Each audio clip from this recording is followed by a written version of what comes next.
말씀 보시겠습니다. 빌립보서 1장 3절부터 11절 말씀입니다. 빌립보서 1장 3절부터 11절까지 말씀이에요.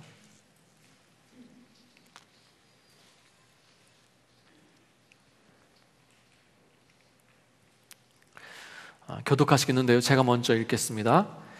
내가 너희를 생각할 때마다 나의 하나님께 감사하며 간구할 때마다 너희 무리를 위하여 기쁨으로 항상 간구함은 첫날부터 이제까지 복음에서 너희가 교제함을 인함이라.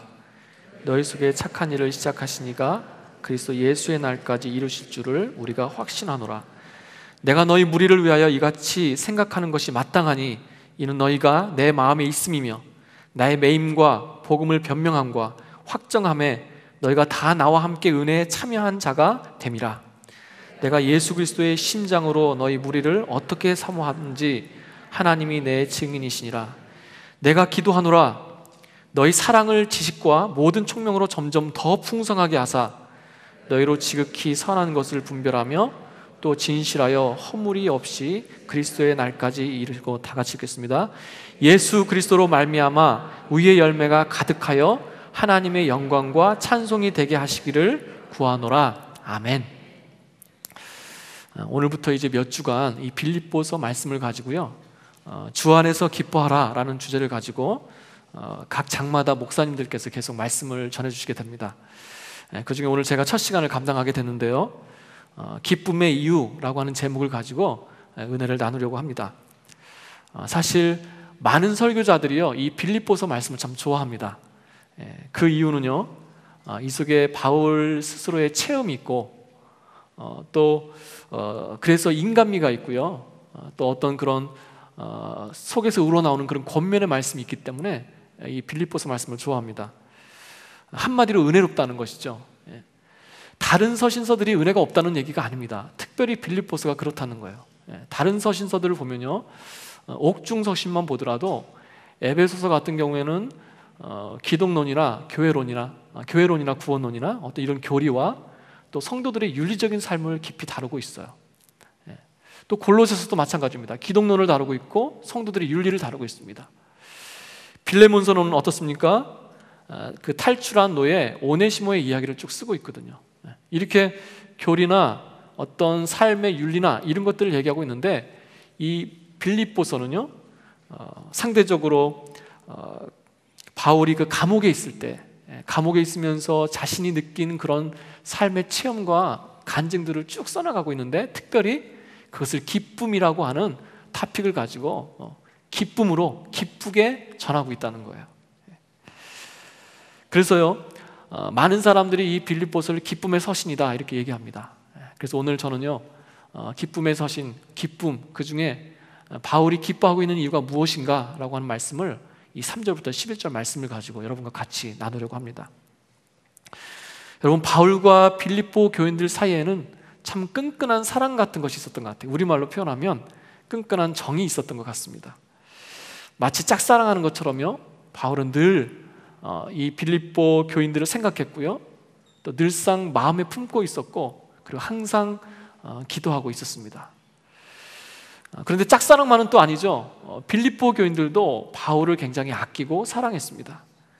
바울을 늘 걱정했고요, 바울이 힘들 때도 멀리하지 않고 할 수만 있으면 그 은혜와 그 사역에 동참하려고 노력했습니다. 그래서 지금 바울이 감옥에 갇혀 있으니까 그 바울을 돕기 위해서 헌금도 하고 있는 거예요. 여러분, 그런데 이런 사랑과 정은 어디서부터 시작한 것입니까? 바로 인간적인 관계에서 시작했나요? 아니죠. 바로 그 시작은 복음이었다는 것입니다. 말씀에서처럼 바울과 빌립보 교인들은요, 처음부터 복음과 함께 동참했어요. 여러분 기억하시죠? 바울이 아시아로 가려고 하다가 그 유럽의 관문인 빌립보로 처음 가게 됩니다. 그래서 거기서 루디아를 만나게 되고요, 또 거기서 기도하러 가다가 귀신 들린 여종을 고치게 됨으로 인해서 그것 때문에 감옥에 가게 됩니다. 감옥에 가서 간수와 그 간수의 가족들을 만나게 되면서 복음을 전하게 되고요, 그것 때문에 빌립보 교회가 시작하게 됩니다. 그 시작은 바로 복음 때문이었다는 거예요. 그리고 그 시작뿐만 아니라 그 과정도 복음 때문이었습니다. 여러분 5절에서 말씀하신 것처럼 같이 복음에 동참했다라는 거예요. 같이 복음에 동참했다. 여러분 이 의미 속에는요, 복음을 위해서 같이 핍박당하고 수고하고 그 열매를 같이 누리는 그 과정 속에서 그 끈끈한 사랑, 그 끈끈한 정이 같이 그 끈끈한 정을 갖게 됐다, 이런 의미가 있는 거예요.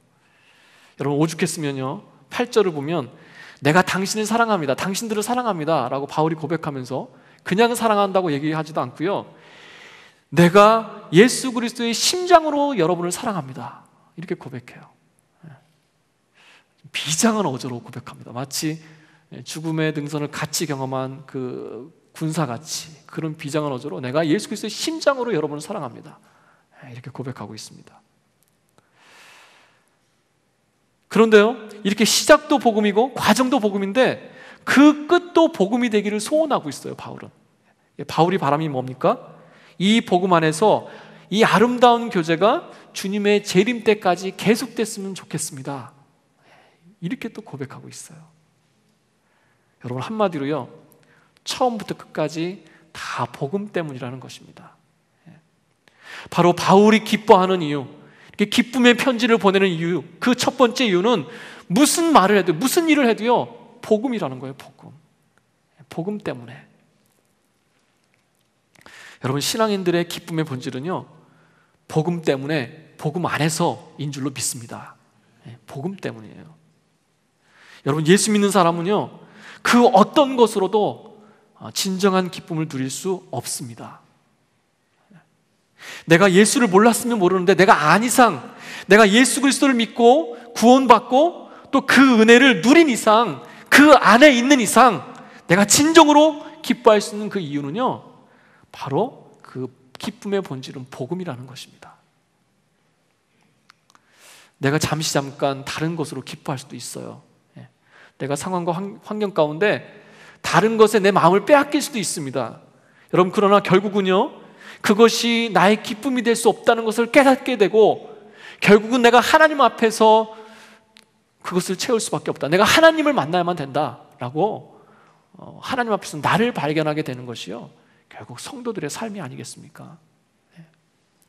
여러분 그래서 정말 지혜로운 것은요 빙빙 돌지 말고 머뭇거리지 말고 빨리 주님 앞으로 나오는 거예요. 내가 이 문제 결국은 내가 하나님 앞에서 해결해야 된다, 내가 주님 앞에서 해결할 수밖에 없다, 그것을 빨리 깨닫고 하나님 앞으로 나오는 것이 여러분 지혜로운 것이라는 것입니다. 여러분 요즘 참 기뻐할 것이 없다 이런 얘기를 많이 듣게 됩니다. 살아가는 거 힘들다 보니까 낙이 없어, 이런 말씀들을 많이 하시는 것 같아요. 아침 일찍 일어나서 하루 온종일 일하고요, 쉬지 못하고 저녁에 들어와서 또 금방 내일 또 일할 걸 준비하느라고 또 빨리 잠자리에 들고요, 그렇게 하루 종일 그렇게 매일 수고하면 좀 이렇게 수고한 대가, 좀 뭔가 나아지는 것이 있으면 좋겠는데 금방 나아질 것 같지도 않고요, 뭐 기대할 것이 있어야 되는데 기대가 되지 않고, 그래도 아침부터 저녁까지 일할 수 있는 건 또 감사한 것이죠. 안정되게 일할 수 없는 상황, 그래서 뭔가 불안하고 불안정한 형편 가운데 하루하루 쫓기는 그런 마음으로 살아가는 그런 심정, 그런 분들도 많이 계세요. 다람쥐 쳇바퀴 돌아가는 것 같고, 그런 일상 속에서 미래는 또 불분명하고, 그러면서 저절로 툭 터져 나오는 것이 참 재미없다, 참 기쁨이 없다, 이런 고백, 이런 얘기를 하게 되더라는 것입니다. 여러분 그리고요 어느 순간에 그런 기쁨 없음에 이제는 익숙해 있어서 적응되어져서 살고 있는 나를 발견하게 됐을 때 여러분 그때 기쁨은 고사하고요 참 내 마음을 짓누르는 그런 답답함에 붙들 때가 많이 있습니다. 여러분 그래서요 여러분 기뻐하셔야 됩니다. 주 안에서 기뻐합시다 이런 얘기를 해도요 사실 고개는 끄덕이는데 이 마음까지 다가오지가 않는 거예요. 그렇게 살고 싶습니다. 그렇게 살아야지. 그런 생각을 하는데도 그런 힘과 여력이 내 속에 없는 거예요. 그런 기쁨이라고 하는 것이 내 구체적인 삶에 어떤 변화를 줄 수 없는, 줄 것 같지 않은 그런 꽉 막힌 그런 마음 가운데 살아간다는 것이죠. 여러분, 기쁨, 우리 주님께서 주시는 기쁨, 그것이 내 머리끝부터 발끝까지 관통해서 그래, 내가 기쁘게 살아야지, 그래, 나는 기뻐하면서 살아가야 되는 존재야 라고 하는 그런 간절함과 절박함이 우리에게 없더라는 것입니다. 여러분, 왜 그렇습니까? 그 근본적인 이유가 무엇입니까? 여러분, 내 삶의 기준이, 내 삶의 그 기준이요, 하나님께 제대로 맞춰져 있기 때문에, 맞춰져 있지 않기 때문이라는 거예요. 내 기쁨의 기준이 하나님께 제대로 맞춰져 있지 않기 때문이라는 것입니다. 하나님께 맞춰져 있지만 흐려져 있고 무뎌져 있기 때문이라는 거예요. 내가 말하는, 내가 생각하는 그 기쁨이라는 것은 내 눈앞에 있는 환경과 상황 그 이상을 뛰어넘지 못하는 영적인 기쁨이 아니더라는 거예요. 여러분, 지금 바울의 상황은요, 결코 너희 때문에 너무너무 기쁘다, 내가 당신들 때문에 너무너무 감사하고 행복해요 라고 얘기할 수 있는 그런 상황이 아닙니다. 여러분 잘 아시잖아요. 지금 감옥 속에 있습니다. 기쁨의 본질을 모르고요, 영적인 기쁨이 뭔지를 모르는 사람이 보면, 제 3자가 보면 미친 거예요. 그리고요, 철저히 자기 합리화하는 사람 같이 보일 수 있습니다.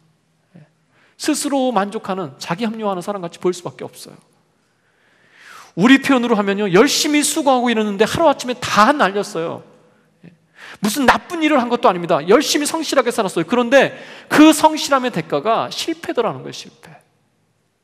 여러분, 한 번의 실패도요, 육적으로, 심적으로 얼마나 큰 데미지를 우리에게 줍니까? 그런데 이민 와서 10년, 20년 동안 쏟아 부었는데 실패했어요. 다 잃어버렸어요. 여러분, 그것을 하루아침에 잃어버렸을 때, 무너졌을 때, 무너져 가고 있을 때, 여러분, 그 마음을 누가 알겠습니까? 이렇게 얘기하는 저도 아마 실감하지 못하고 있을 거예요. 여러분, 바울은요 30년 동안 열심히 수고했습니다. 그런데 그 사역의 결과로 돌아온 것이 무엇입니까? 죄인의 신분으로 갇혀 있는 거예요. 더 일할 수 있고 더 일하고 싶고, 지금은 이렇게 묶여 있을 때가 아니라 밖으로 나가야 될 때인 것 같은데, 이제는 죄인의 신분으로 묶여서 아무것도 못하는 것 같고 그냥 이대로 끝날 것만 같은 답답함. 여러분, 그런데 그런 바울이요, 자유하고 있는 빌립보 교인들에게 기쁘대요. 기쁘대요. 너무너무 감사하대요. 행복하대요. 무엇이 그렇게 기쁜가요? 무엇이 바울을 그렇게 행복하게 합니까? 그 마음이 좀 우리에게도 있으면 좋겠어요. 환경에 묶여서, 상황에 묶여서 내가 그 이상의 것을 보지 못하고 내가 하나님 안에 있는데도 불구하고 여전히 아무리 노력해도 이 마음에 채워지지 않는 기쁨, 그 기쁨을 좀 우리가 누렸으면 좋겠다는 거예요. 제가 요즘 화요일마다 에베소서 강해를 합니다. 근데 어제도 나눴던 말씀인데요, 에베소서 2장 4절을 보면 그런 말씀이 있어요. 거기서도 바울이 참 기쁩니다, 참 감사합니다 이렇게 고백하면서 뭐라고 표현하냐면요, 긍휼이 풍성하신 하나님 때문에 감사하대요. 사랑이, 나를 사랑하신 사랑 때문에 기쁘대요. 근데 그냥 사랑이 아니라 큰 사랑 때문에 기쁘대요. 여러분, 무슨 의미인지 아십니까? 바울이요, 긍휼이 풍성하신 그 풍성하신 긍휼을 경험하고 보니까 사랑, 그냥 사랑이 아니라 큰 사랑, 내 환경과 상황을 덮을 수 있는 큰 사랑을 경험하다 보니까 그 마음이 기쁘대요.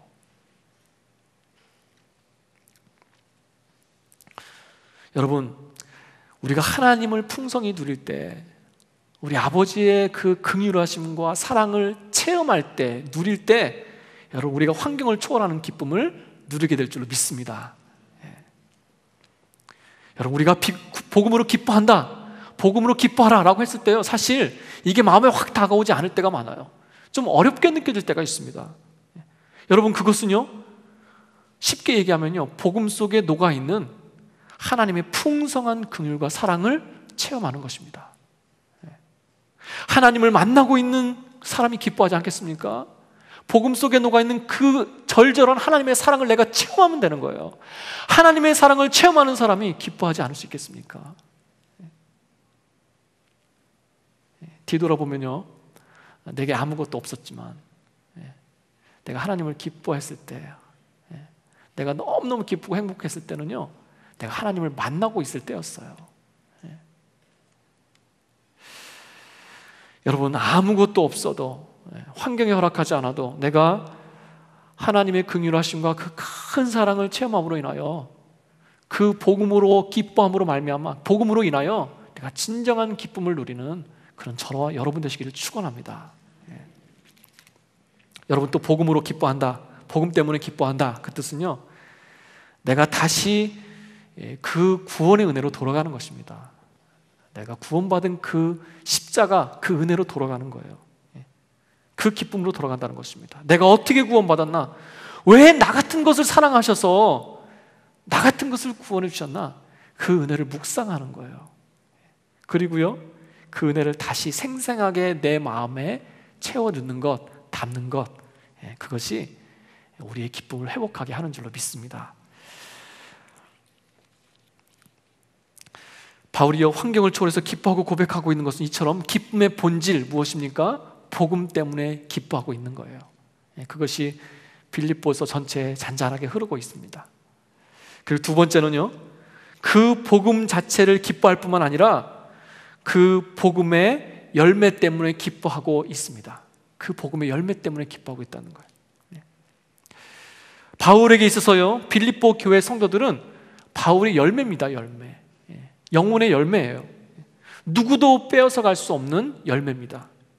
그 열매가 새끼를 쳐서요, 그 빌립보 성도들이 또 다른 그 열매, 또 다른 열매를 맺으면서 하나님 앞에서 영광을 위해 살고 선한 일을 위해서 살아가고 있더라는 거예요. 그것을 바울이 볼 때 그 마음에 기쁨이 있더라는 것입니다. 복음 그 자체도 기쁨의 이유가 되지만 그 복음의 열매를 통해서 바울이 지금 그 마음속에 기뻐하고 있더라는 거예요. 여러분, 기도하는 사람은요, 기도에 응답이 있기 때문에 더 힘을 내서 기도합니다. 비즈니스 하시는 분들도요, 그 힘든 결과가 경제적인 어떤 유익으로 나타나면 힘들고 어렵지만 더 힘을 내서 수고할 수 있어요. 여러분, 내가 지금 나에게 어떤 열매가 있습니까? 나에게 어떤 응답, 어떤 열매가 있습니까? 내가 어떤 열매로 기뻐하고 있습니까? 여러분, 우리가 체험을 얘기할 때요, 너무나 감성적인 것 같고, 때로는 감성적인 것 같고, 주관적인 것 같고, 뭐 처음에 시작할 때 누리는 어떤 열정으로 누리는 뭐 그런 것 같고, 심지어 때로는 기복적인 것 같아요, 체험이. 그래서 그것을 더 집중하고 더 사모하지 못하는 그런 경우가 있습니다. 그런 때가 있습니다. 여러분, 그러나 체험은요, 너무너무 중요한 것입니다. 신앙의 열매, 눈으로 보고 체험할 수 있는 이 열매는요, 너무너무 중요한 거예요. 여러분, 그것이 우리의 기쁨의 이유가 된다는 것입니다.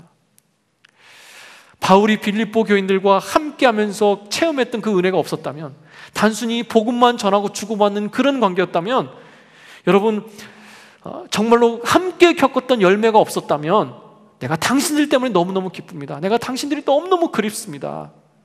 내가 감옥에 있지만 여러분 때문에 힘이 납니다. 이런 고백을 할 수 있었겠습니까? 여러분, 기쁘게 살고 싶지 않은 사람은 없어요. 누구라도 다 기쁘게 살고 싶습니다. 그런데 내가 지금 기쁨을 누리고 싶다면 바로 기쁨의 씨를 뿌려야 되는 거예요. 특별히 영적인 기쁨을 누리고 싶다면 영적인 씨들을 뿌려야 되는 것입니다. 여러분, 사람에 대한 기쁨을 누리고 싶으세요? 관계에 대한 기쁨을 누리고 싶으세요? 그러면요, 사람에게 많이 심어야 됩니다. 많이 배려하고요, 많이 섬기고요, 많이 기다려줘야 됩니다. 여러분, 문제 해결의 기쁨을 누리고 싶으세요? 그럼 그 문제에 대해서 깊이 파고들 뿐만 아니라 그 문제를 가지고 하나님 앞에 오랜 시간 기도하고 하나님 앞에 무릎으로 나와야 되는 것입니다. 심는 대로 거둔다는 거죠. 여러분 본문 6절을 보면요, 너희 속에 착한 일을 시작하신 이가, 이렇게 말씀하고 있습니다. 너희 속에 착한 일을 시작하신 이가. 이 구절에서요, 바울은 힘든 중에도 감옥에 갇혀있는 자신의 어떤 생활을 위해서 자발적으로 헌금한 그 빌립보 성도들의 그 행동을 선한 것이라고 표현한 것 같아요. 여러분 그런데요, 너무나 맞는 표현 아닙니까? 착한 일을 시작하신 이가, 착한 일을 시작하신 이가, 빌립보 교인들이 착한 일을 했어요. 그런데 시작하신 이가 누구예요? 하나님이시라는 겁니다. 그런 선한 일, 그런 선한 마음을 주신 분도 하나님이시라는 거예요. 그런데 우리가 또 놓치지 말아야 될 것은 무엇이냐면, 시작하신 분, 주신 분이 하나님이시지만 결국 해야 되는 건 누군 거예요? 착한 일을 해야 되는 것은 나라는 거예요. 나. 그것에 믿음에 반응해서 순종하고 해야 되는 것은, 행동해야 되는 것은 나라는 것입니다.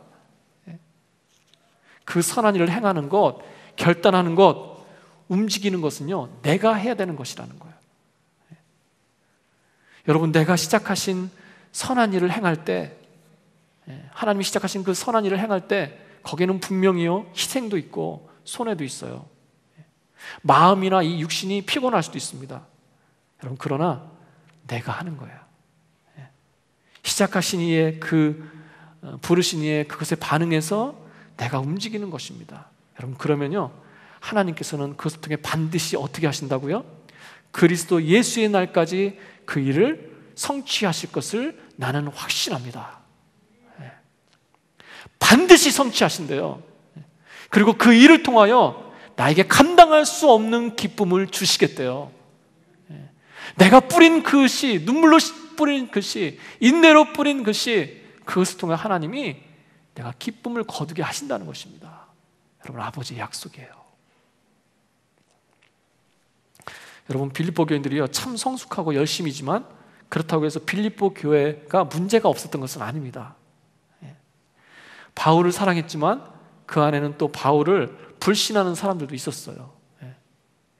교회 안에 서로 다투는 부녀들이 있다, 이렇게 표현하고 있습니다. 서로 다투는 부녀들이 있었어요.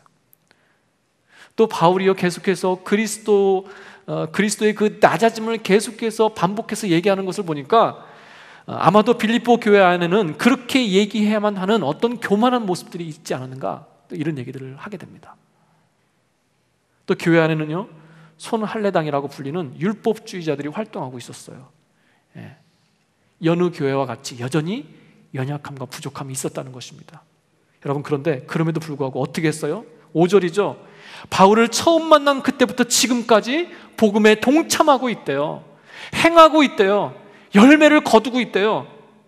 이 말은요, 너무너무 단순하지 않습니다. 너무너무 참 중요해요. 뭐냐면 같이 핍박받았다는 것이고요, 여러 가지 고통을 감당했다는 것입니다.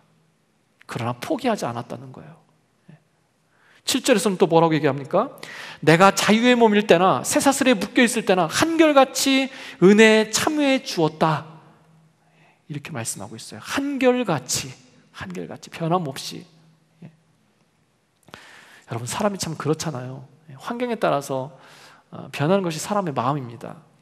바울이 복음 때문에 복음을 전하다가 감옥에 갇혔는데요, 대부분의 사람들은 그걸 알았어요. 복음 때문에 감옥에 갇히는 걸 알았습니다. 그러나 그 중에는 감옥에 갇혔다는 것은 하여튼 뭔가 잘못됐기 때문에 갇힌 게 아니겠냐, 인간 바울이 우리가 모르는 무슨 잘못을 한 거 아니겠냐, 아니 땡 굴뚝에 연기나겠냐 라고 생각하면서 바울을 불신하는 사람들이 그 안에 있었다는 거예요.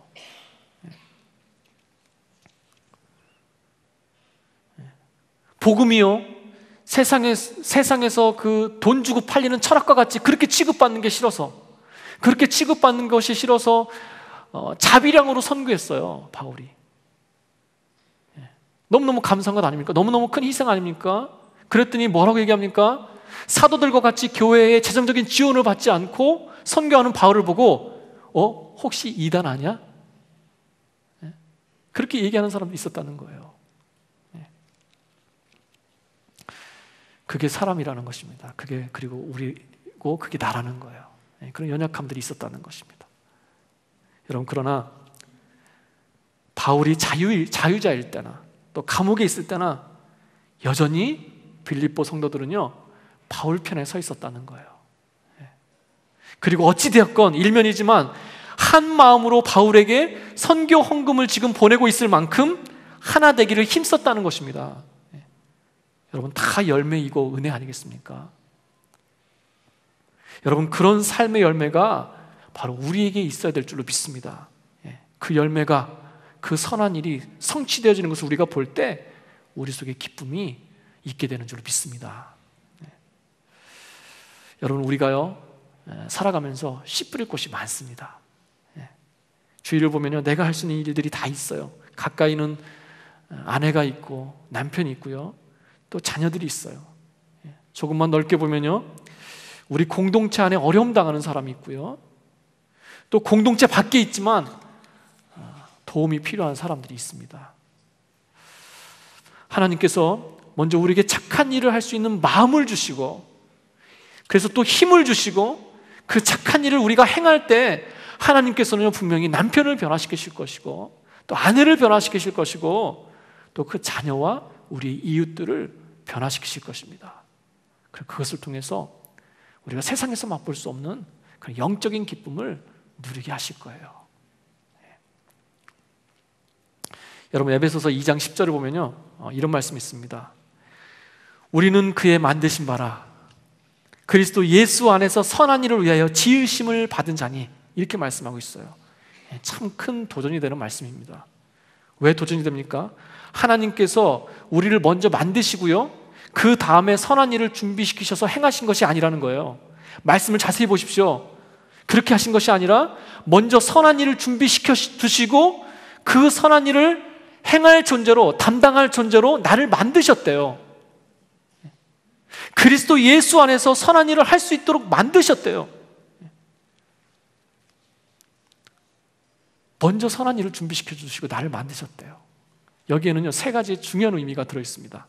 하나는요, 내가 주 안에서 선한 일을 행할 때 그것은 해도 되고 하지 않아도 되는 것이 아니라 반드시 해야만 되는 것이라는 거예요. 우리의 선한 일은 반드시 해야만 되는 그런 일이라는 것입니다. 왜요? 나를 그런 존재로 만드셨기 때문에. 또 하나의 중요한 메시지는 무엇입니까? 그렇기 때문에 나에게는요 감당해야 될 선한 일이 반드시 있다는 것입니다. 나에게는요 내가 선한 일로 감당해야 될 일이 반드시 있어요. 그렇게 만들어졌기 때문에. 주님의 이름으로 해야 될 일이 있다는 것입니다. 여러분, 이것을 사람들이 또 뭐라고 합니까? 사명이다, 이렇게 얘기하지 않습니까? 여러분, 선한 일을 감당하게 하시기 위해서 우리를 만드셨기 때문에, 나를 만드셨기 때문에 여러분 가정에, 여러분 일터에, 여러분의 공동체에 보내셨기 때문에 반드시 그 속에서 내가 할 일이 있어요. 나를 그렇게 만드셨기 때문에. 여러분, 그리고 또 한 가지 중요한 메시지가 있습니다. 뭐냐면 그렇게 만들어졌기 때문에 나에게는요 그 선한 일을 감당할 능력도 주셨다는 거예요. 감당할 힘도 주셨다는 거예요. 여러분 가정에서나 내 삶 속에서 이것은 내가 정말 감당해야 될 부분이다라고 그것을 느끼고 계시는 것이 분명히 있을 겁니다. 정말 힘들고 버겁고 어렵지만, 하기 싫지만, 그러나 이것은 나의 일이고 내가 감당해야 될 일이다라고 느끼는 것이 분명히 있어요. 여러분, 그리고 그런 생각이 드시죠? 과연 내가 일을 감당할 수 있을까? 끝까지 할 수 있을까? 여러분, 그런데 그럴 때마다 꼭 기억하시기 바랍니다. 알고 보내셨대요. 알고 만드셨대요. 감당할 능력을 주셨대요. 그래서 그때는요 우리가 기도의 색깔을 바꿔야 됩니다. 하나님, 제가 할 수 있겠습니까가 아니라 하나님, 이미 주신 그 능력 내가 잘 사용할 수 있도록, 발휘할 수 있도록 도와주세요. 도와주세요. 다 알고 만드셨다면서요. 저에게 이미 그런 능력을 주시고 만드셨다며요. 그 능력을 사용할 수 있게 해주세요. 우리가 이렇게 기도해야 돼요. 내가 우연히 그 일을 맡아드린 것이 아니라 그 선한 일을 이미 만들어 주시고 준비하시고 나를 만드셨대요. 보내셨대요.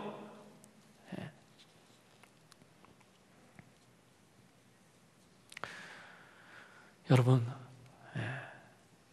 그 보내신 일, 그 선하신 일을 능력 있게 감당하셔서 거기서 분명히 준비하신 그 기쁨을 누리시는 저 여러분 되시길 축복합니다. 여러분, 무엇보다, 그리고 무엇보다 그 어떤 열매보다, 어떤 씨뿌림보다 사람에 대한 열매, 곧 영혼에 대한 그 씨 뿌리는, 그 씨 뿌려서 얻는 그 영혼에 대한 열매, 여러분, 그 열매를 체험하시고 거두시는 저 여러분 되시기를 축복합니다. 그 일을 우리 아버지께서, 우리 하나님께서 가장 기뻐하시는 것을 우리가 알아요. 하나님께서는 영혼을 구원하시는 일 가장 기뻐하시는 것을 우리가 압니다. 그런데요, 말씀에서처럼 하나님의 기뻐하심이 우리 속에 있기를 원하는 것이 성도라고 한다면, 하나님의 기뻐하심이 내 속에 있기를 원하는 것이 성도의 실존이라고 한다면, 나도 하나님이 기뻐하시는 걸 기뻐해야죠. 하나님이 원하시는 걸 나도 행해야 되겠죠. 내가 영혼을 위해서 힘써야 되지 않겠습니까? 사람을 사랑하기 위해서, 영혼을 구원하기 위해서 힘써야 되지 않겠습니까? 여러분, 바울이요, 참 쉽지 않은 대단한 고백을 합니다. 아까도 말씀드렸지만 8절을 보면 내가 예수 그리스도의 심장으로 당신을 사랑합니다, 이렇게 고백해요. 그리고 거기서 끝나는 것이 아니라 그것을 누구도 아닌, 어떤 사람이 아닌, 누구도 아닌 하나님께서 아십니다. 하나님께서 증거하십니다. 이런 고백을 해요. 이렇게 자신 있게 얘기할 수 있는 것이 전 너무너무 부럽습니다. 여러분, 부럽지 않습니까? 내가 여러분을 얼마나 사랑하는지 하나님이 아십니다. 하나님이 증명하십니다. 이렇게 고백할 수 있는 이 바울의 고백. 여러분, 정말 내가 예수 그리스도의 심장으로 당신을 사랑합니다 라고 우리가 고백할 수 있습니까? 그냥 입에 발린 소리가 아니라 내 신앙의 양심상, 정말 내가 그리스도의 심장으로 당신의 허물과 부족함을 알매도 불구하고, 그럼에도 불구하고 내가 당신을 사랑하고 품기를 원합니다, 이렇게 고백하고 있습니까? 그렇게 고백할 수 있습니까? 이런 질문을 드리면 아마 두 가지를 생각하실 것 같아요. 그럼 목사님은 할 수 있습니까? 목사님 그렇게 살고 있습니까? 라고 하는 반문이고요. 과연 내가 그렇게 살 수 있을까? 나에게 그런 힘이 있나? 라고 하는 자문일 거예요, 자문.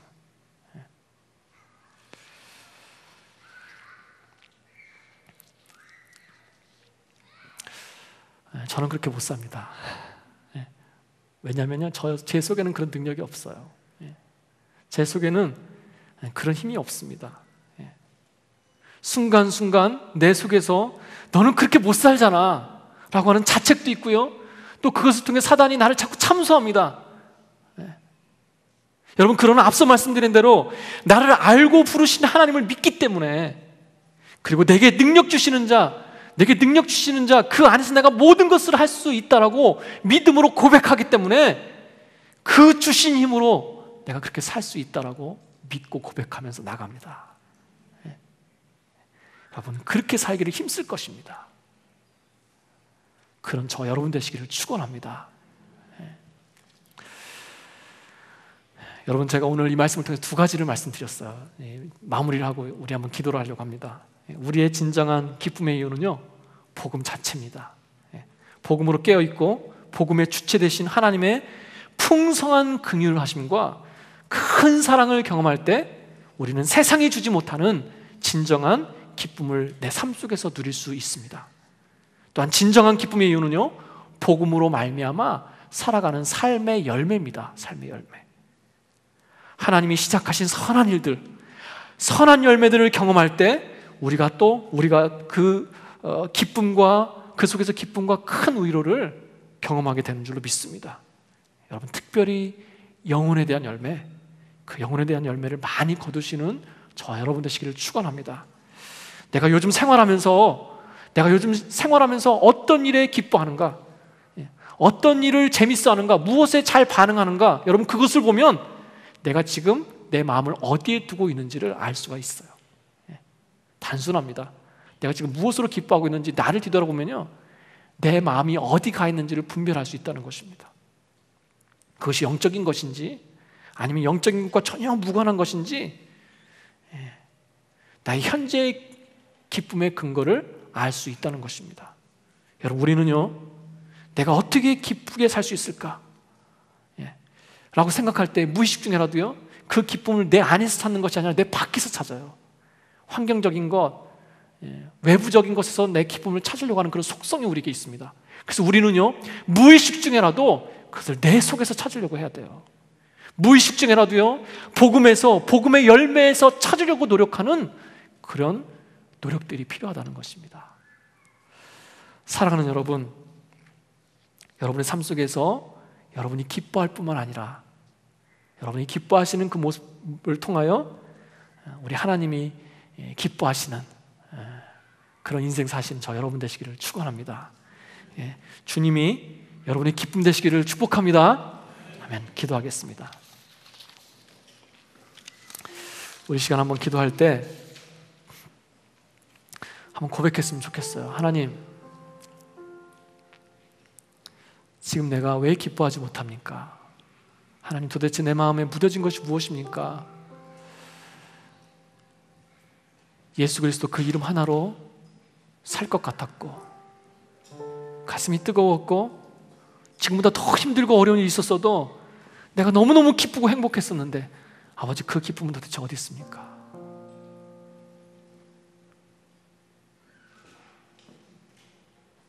하나님, 그 기쁨을 회복하게 해주시옵소서. 하나님, 복음 때문에 기뻐하고 복음의 열매 때문에 기뻐하고 하나님의 긍휼하심과 사랑을 체험하기 때문에 기뻐하는 그 기쁨이 내 삶 속에 있게 하여 주옵소서. 모든 것을 이길 수 있는 기쁨을 주시옵소서. 기쁨이 내 삶의 능력이 되게 하여 주옵소서. 우리 이렇게 믿음의 고백으로 한번 아버지 앞에 고백하며 나가는 시간 갖도록 하겠습니다. 기도하시겠습니다. 하나님 아버지, 그렇습니다. 주님, 아버지, 세상이 나를 기쁘게 할 수 없습니다. 아버지, 환경이 나를 기쁘게 할 수 없습니다. 소유가 나를 기쁘게 할 수 없습니다. 하나님, 그렇게 알고 그렇게 착각하고 살아가지만 하나님 아버지, 주여, 이 속에서 하나님을 채우지 않으면, 하나님을 갈망하고 만나지 않으면 기뻐할 수 없습니다. 아버지 하나님, 다시 한번 나를 뒤돌아보게 해주시옵소서. 내 삶을 뒤돌아보게 해주시옵소서. 내가 정말 무엇으로 기뻐하고 있는지, 무엇을 생명같이 여기고 있는지 하나님, 그것을 뒤돌아보고 살게 해주시옵소서.